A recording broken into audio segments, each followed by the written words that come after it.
Welcome to the Transform Now podcast. I'm Michael Marchuk. And I'm Brad Hairston. And this is our weekly pulse check on automation and AI news. Of course, as we get into this, you'll be able to find all the links to the articles we'll be covering today in our show notes. So the first one I know we were going to go through here is the AI revolution is meeting reality. And this is on MSN. It's an article talking about the whole hype cycle that we're all familiar with, now moving into a sense of, hey, this is actually needing to do more than just be fun to play with. So what are your thoughts on what they mentioned in this article? Yeah, this is a really good article, kind of a reality check on how far deployments have gone to date. It mentions that 21% of companies that were surveyed by Gartner said they've implemented Gen AI in production. And that does seem low, but I recall by the end of last year, when I interviewed Tom Davenport on the podcast, he said that his survey indicated 6% of pilots have made it in. So making some progress. 15% benefit or increase since then. That's not bad. And the article says, you know, the gurus out there are saying that even though people thought it was going to transform everything really, really fast, the change is going to be more incremental. And, you know, there are a lot of constraints to be considered, right? We talk about these all the time. A lot of these articles we're reading talk about those constraints, about the skills, about the data availability, the processing power. I mean, there's a lot of things that have to fall into place for Gen AI to become a reality. So I thought it was a great, very well balanced article.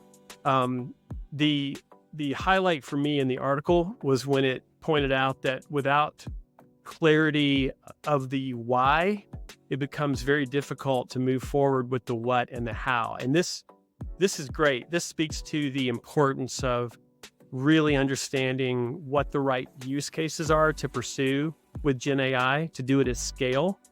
And that's something I've seen with a lot of our customers that are really eager to move forward. They just haven't quite landed the right use case yet, or they've chosen a use case that really doesn't require Gen AI, which is another problem.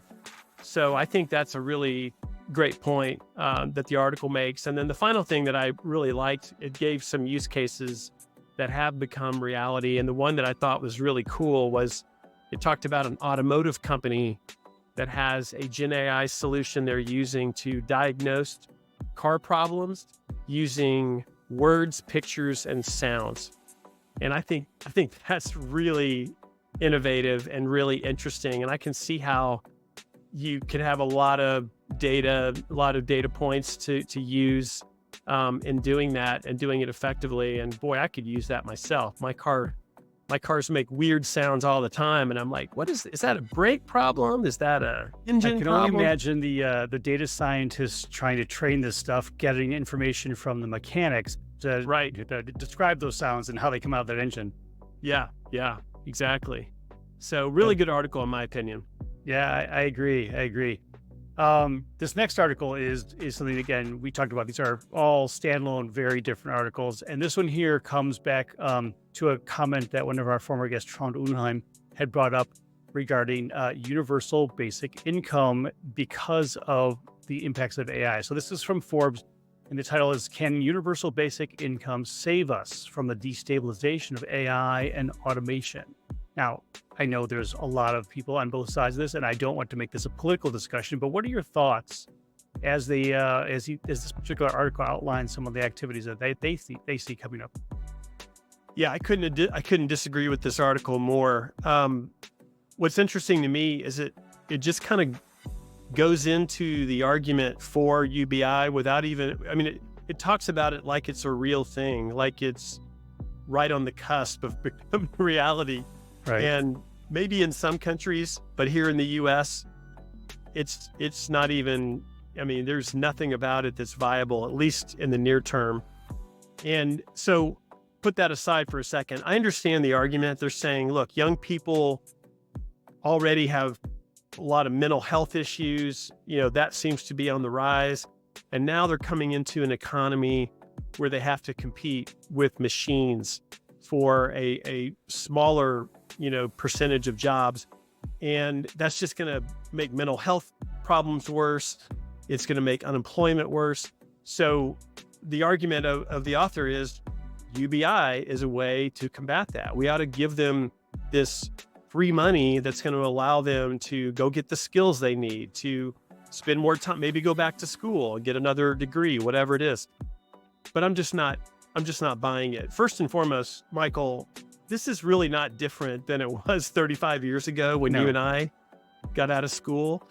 I don't know about you, but I learned a lot in college, but I learned everything I did in my job within the first few years of my job. I learned it on the job. And that's really the way it's always been. I mean, college is about learning how to be, a critical thinker, how to learn fast, how to, transform your thinking depending on different situations you encounter. I mean, those are the things college prepares you for. But let's be honest, you get out of school, your company that you go start with, or your first 3 companies or your first 5 companies, they're going to teach you what you need to know. They're going to give you the training, or they're going to send you somewhere to get it. So I just don't buy this, hey, AI and automation has made the world a horrible place for our young people. Let's just give them this free money and that will make everything okay. Well, one of the things that struck me, and so this quote that I'm going to read you is from Evelyn Forget. I don't know if you say forget or forget, but that's her last name. I forget. Exactly.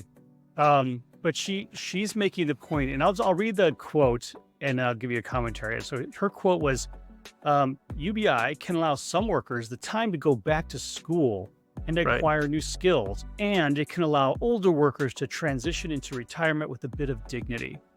So a couple things I have with that. First of all, workers going back to get education. I'm all for workers getting education. But as you mentioned, oftentimes they're going to get education from the people who want them to be leveraging that skill in place. So like you said, at our job, we come here, we learn, we apply. Yeah. So that's one aspect. The last part there too, allowing older workers to transition to retirement with dignity. That got me, quite honestly, because that right there has devalued everyone in the baby boomer generation who's still working right now. And they choose to continue to work because they actually like what they do. So UBI would not be something that they would find as attractive option because they're not ready to go out to pasture yet, right? Yeah. They want to continue to contribute, keep their mind active. They like what they do. Yeah. So this concept of, well, this will just get all those old folks off the street and put them back in the home where they belong seemed very odd to me that she would do that. But anyway, this is an article, again, I also disagree with, but hey, that's where all about here is get a little controversy stirred up and stir in the pot. So yeah, it was an interesting one to read for sure. Absolutely. And so our last one is talking about higher education. So we just talked about education and the workers and whatnot. So now we're going to talk about this article from Forbes, which is called AI Will Shrink the University. And we just had Juliette Powell, who's a professor over at NYU, on the podcast a little shortly ago.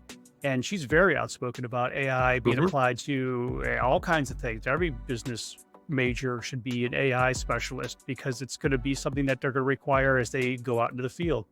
What did you think of the way this article positioned that?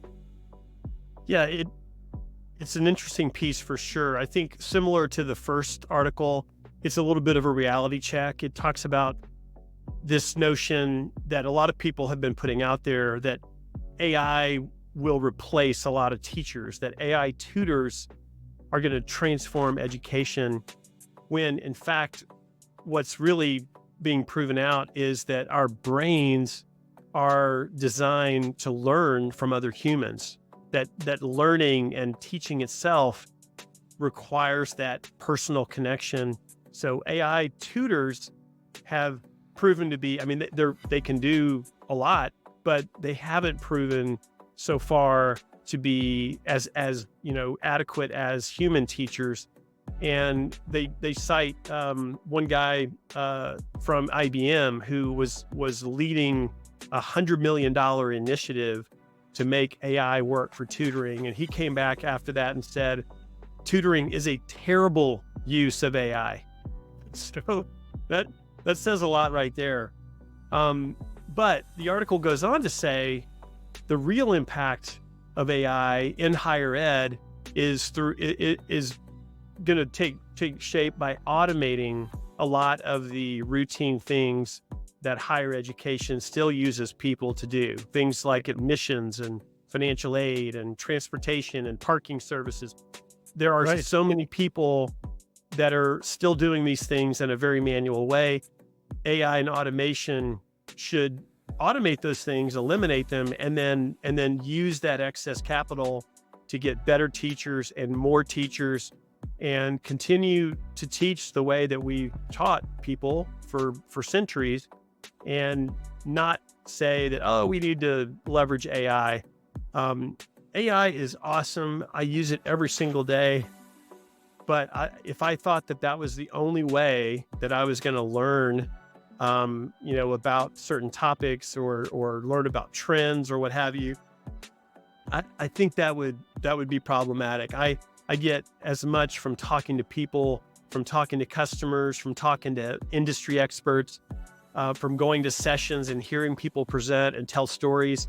AI cannot replace what humans can do in terms of storytelling, in my opinion. And so I think the combination of the two are going to continue to do education and do it well. So I thought the article was good, the way it, kind of dispelled the idea that it's going to replace educators. But boy, it could really turn higher ed institutions inside out.